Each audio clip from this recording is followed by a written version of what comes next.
C'est quoi? Ce qu'on a sous les yeux, c'est la console d'administration d'Acceptio. Si on est client Acceptio, on a accès à cette console.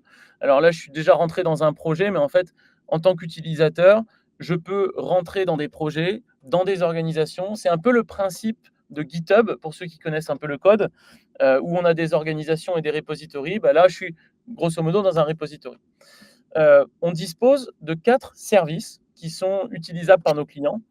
Le premier, c'est évidemment le bandeau cookie, qui se découpe en 2 services distincts, un pour les marques, un pour les publishers. On parlait tout à l'heure annonceurs, publishers. Donc si vous avez besoin d'afficher des pubs sur vos pages web, vous utilisez le TCF. Si vous n'avez pas besoin d'afficher des pubs, mais que vous voulez simplement faire du tracking ou charger un script d'assistance comme Zendesk ou Intercom, c'est avec cette bannière c'est cette bannière qu'il faut utiliser. Donc quand on rentre dans ce service-là, on a ensuite des configurations et on a intégré ici le Google Consent Mode V2. Donc pour ceux qui souhaitent utiliser GA4, qui souhaitent utiliser Google Ads et se mettre dans une configuration qui est certifiée conforme Google Consent Mode, on peut le faire d'ores et déjà avec ce template. Et ensuite, quand je rentre dans l'interface d'administration, je vais pouvoir modifier l'intégralité des textes, rajouter des écrans. Donc si par exemple, je vais rajouter un écran d'analytics, ici, je vais pouvoir rajouter mes cookies. Alors, une des forces d'Acceptio, c'est qu'on maintient à jour une base de données de plus de 1300 vendors. Quand je dis maintenir à jour, ça veut dire que on met à jour les liens vers les politiques de confidentialité, on met à jour les finalités, on met à jour les descriptions pour faire en sorte qu'à tout moment, on soit conforme avec les descriptifs voulus par l'éditeur. Donc si par exemple j'utilise Matomo et GA4, Google Analytics 4, okay.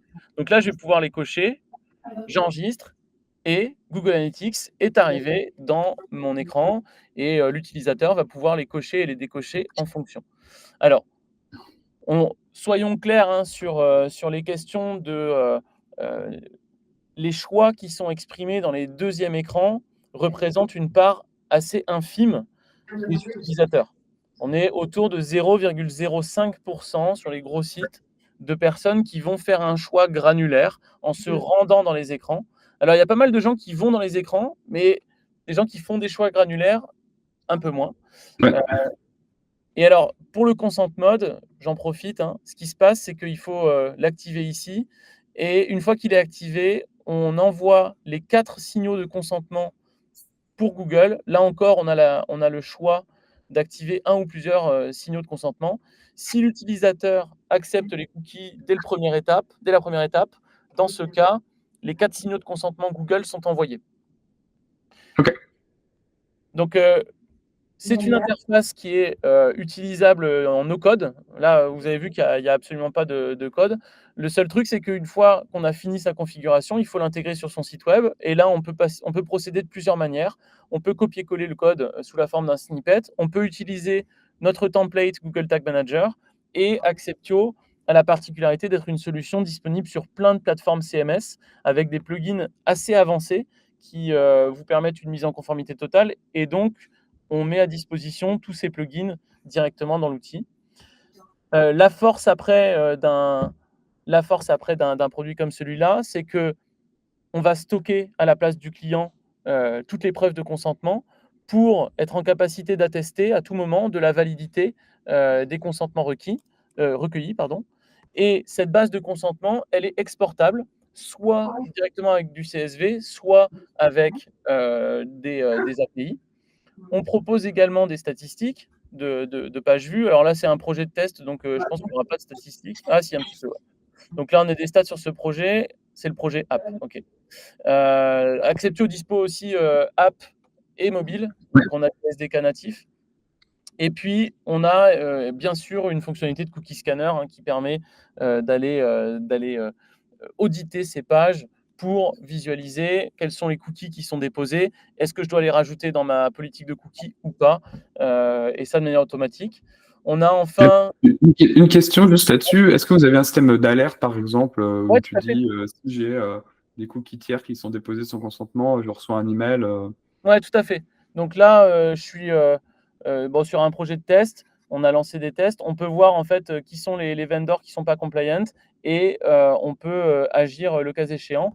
Et on reçoit effectivement des rapports par email qui sont alors c'est des rapports en PDF et en Excel où on peut retrouver la liste des vendors et s'assurer que tout est conforme. J'en profite un petit mot pour les professionnels du web qui nous écouteront. Euh, sur la partie prospection, c'est intéressant aussi, puisqu'on est en capacité d'aller auditer des sites voilà, en faisant passer le robot Acceptio sur ces sites-là. Si la configuration n'est pas conforme, on peut ensuite shooter un mail en disant on vous a préparé une configuration conforme. Si vous voulez, on s'appelle pour vous aider à l'intégrer. Et ça permet de faire de la prospection. Ok. Voilà, je voulais terminer rapidement en montrant les capacités de personnalisation, puisque là encore, c'est du no-code, pas de CSS. Tout se fait directement dans l'interface avec la capacité de modifier les couleurs, les polices, les border radius, etc. pour rester dans la charte. Euh, Acceptio propose aussi du consent wall contextuel, c'est-à-dire un format bloquant qui permet de recueillir le consentement de manière euh, voilà, dès la première page. Je vais vous montrer un exemple si j'en ai un. Il faut que je me mette en navigation privée. Hop. Par contre, là, on ne voit pas. Ouais, ok, c'est bon. Voilà. Donc, ici, j'ai un exemple de consent wall qui s'est chargé après l'affichage de la page. Donc, pour pouvoir passer à l'étape d'après, obligé de faire un choix. Donc, ça, je fais un petit clin d'œil à Vincent qui travaille avec toi, Nicolas, puisqu'on on a vu des grands débats sur la question du consent wall. Oui. Et voilà, donc c'est quelque chose qui est Ah. aujourd'hui disponible.